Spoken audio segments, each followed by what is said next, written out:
আমরা এই স্ট্রিংয়ের একটা ফাংশন এবং তার সাথে রিলেটেড অপারেশন আপনাদেরকে দেখাতে চেষ্টা করব। That is for concatenate. এখন এখানে আমাদের সিরিয়াল নাম্বার আছে, ফার্স্ট নেম বা গিভেন নেম দেওয়া আছে, লাস্ট নেম বা সারনেম যেটা বলা হয় সেটা দেওয়া আছে। এখন আপনাকে যদি বলা হয় যে দুটো মিলিয়ে আপনাকে একটা নাম তৈরি করতে হবে, ফার্স্ট নেম এবং লাস্ট নেম মিলিয়ে, তাহলে আপনি কাজটা কীভাবে করতে পারেন? এখন প্রথমে আমরা এখানে যে ফরম্যাটিংটা আছে সেই ফরম্যাটিংটা এই পাশের ঘরে দিতে চাচ্ছি, কারণ যেহেতু একই একটা ডিজাইনের কন্টিনিউয়েশন আছে, তো আমরা যদি এই পার্টটুকুকে এখান থেকে কপি করি এবং আমরা ডিতে রাখছি, ডি কলামের শুরুর ঘরটাতে রাখছি, পেস্ট থেকে আমরা আসছি পেস্ট স্পেশালে আসবার পরে এখান থেকে বলছি শুধু ফরম্যাটসটা আমার দরকার, শুধু ফরম্যাটস দরকার, অন্য কিছু প্রয়োজন নেই। ব্যাস ফরম্যাটিং হয়ে গেল। এখন আমরা এখানে আমরা এখানে লিখে ফেলি ফুল নেম, আর নেমের এনটা আমরা ক্যাপিটাল করে ফেললাম। দেন এখন আমরা কিভাবে এটাকে করতে পারি?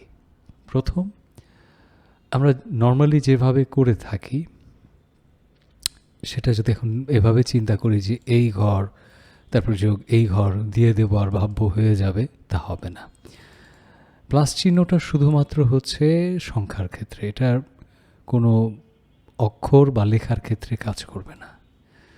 সেক্ষেত্রে একটা অল্টারনেটিভ আছে, সেটা আমরা পরে আসব। তবে নর্মালি যেটা আমরা করে থাকি, যেটা করা উচিত, এক্ষেত্রে আসবে একটা ফাংশন যেটাকে বলা হয় কনক্যাট বলে একটা ফাংশন, যেটার একটা প্রিডিসেসর ছিল যেটার নাম হচ্ছে কনক্যাটিনেট, সেটাকে এখন কনক্যাট হিসেবে ব্যবহার করা হচ্ছে। কনক্যাটটা আমি যদি এখান থেকে সিলেক্ট করি, এখানে যতগুলো টেক্সট দেব এবং প্রত্যেকটার মাঝে একটা করে আমাদেরকে কমা চিহ্ন দিতে হবে, আলাদা আলাদা করে টেক্সট দিলাম। আমরা আরও টেক্সট দিতে পারি। এবার যদি আমরা এখানে এন্টার প্রেস করি, আমার নাম ফার্স্ট কবির কথাটা লেখা এসেছে, কিন্তু কোনো গ্যাপ নেই, কোনো স্পেস নেই। এই ক্ষেত্রে তাহলে কারেকশনটা কিভাবে আমরা করতে পারি? আমরা আবার করছি সমান চিহ্ন, এখানে আমরা লিখছি কনক্যাটিনেট। এরপরে আমরা নামের প্রথম অংশটা দিচ্ছি, এবার এখানে সমান চিহ্ন দিচ্ছি, তারপরে একটা আমাদেরকে উইদিন ইনভার্টেড বা উইদিন ডাবল কোটের ভেতরে একটা স্পেস বার দিতে হবে। একটা স্পেস বার দিয়েছি এখানে, কিন্তু শুরুতে একটা ডাবল কোট এবং শেষে একটা ডাবল কোট দিয়ে তারপর আবার কমা চিহ্ন দিয়ে পরের নামটাকে যদি দেই, দেন আমরা যদি প্যারেনথেসিসটা ক্লোজ করে দিই, ব্যাস হয়ে গেল। এই জিনিসটাকে আপনি অন্য আরেকভাবেও নিয়ে আসতে পারবেন। বিষয়টা হচ্ছে যে আপনি সমান চিহ্ন না দিয়ে এই ঘরে রেখে সরাসরি এফএক্স ইনসার্ট ফাংশন এখানে যদি ক্লিক করেন, এখান থেকে আপনি খুঁজে পাচ্ছেন না, এখানে আপনি সরাসরি কনক্যাট লিখে টাইপ করে গো দেন, সে সরাসরি আপনাকে কনক্যাটে নিয়ে আসবে। এইবার আপনার কাছে চাইবে যে ফাংশনের আর্গুমেন্ট কী হবে বলো। আপনি বললেন যে আমার টেক্সট 1 হবে ফার্স্ট নেম, দেন টেক্সট 2তে আপনি বলছেন যে এখানটা আমি একটা স্পেস দিতে আগ্রহী, শুধু স্পেস দিয়ে দেন, সে অটোমেটিক্যালি স্পেস নিয়ে নেবে, আপনার আর ইনভার্টেড কমা দেবার কোনো প্রয়োজন পড়বে না।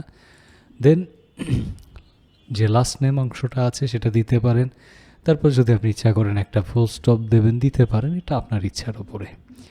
এবার আপনি যদি ওকে করে দেন, আপনার নামটা প্রডিউস হয়েছে, আর তারপরে আপনি অটোফিল করে দিলেন, ইউ আর ডান। এটার আরেকটা অল্টারনেটিভ আছে, সেই শর্ট অল্টারনেটিভটা আমরা দেখি।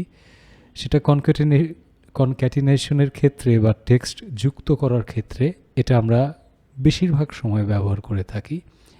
দ্যাট ইজ, আমরা প্রথমে এখানে ফার্স্ট নেমটাকে সিলেক্ট করলাম, তারপরে স্পেস বার দিয়ে আমরা যদি এখানে অ্যাম্পারসেন্ট যেটা আছে, অ্যান্ড চিহ্ন যেটা আছে, সেটাকে ব্যবহার করি, তারপর একইভাবে এখানে ডাবল কোট দেই, এখানে একটা স্পেস টাইপ করি, আবার ডাবল কোট দেই, তারপর আবার একটা স্পেস টাইপ করি, তারপরে এখানে অ্যান্ড চিহ্ন দিয়ে আমাদের লাস্ট নেম যেটা আছে সেটা টাইপ করে ফেলি, এন্টার প্রেস করি, বলা এটাও হয়ে গেল, তাই না?